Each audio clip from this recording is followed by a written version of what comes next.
Welcome to the Slop Farm. Enjoy the video.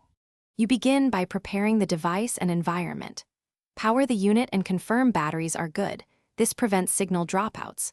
Once done, choose a quiet, dim room so subtle heart sounds aren't masked. Lay back slightly reclined and put a small amount of water-based gel on the probe. Gel improves conduction. Start by placing the probe low on your abdomen and hold it gently. This first placement gives you a stable reference point to begin the search. You now focus on finding the heartbeat. Sweep the probe in slow, small circles while listening. Steady movement helps distinguish fetal beats from maternal pulse. If you don't hear it, change the angle by about 15 to 30 degrees and vary the probe location up and down an inch or two. Apply gentle pressure, firm enough for contact but not so hard that sound is muffled.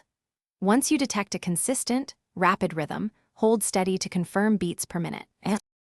You finish by confirming the reading and handling common issues. Count fetal beats for 15 to 30 seconds and multiply to calculate beats per minute. This gives a reliable number.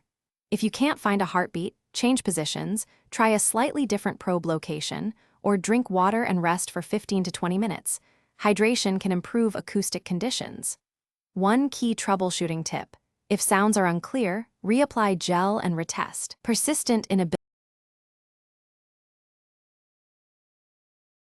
Thanks for watching. Consider subscribing if we helped you today.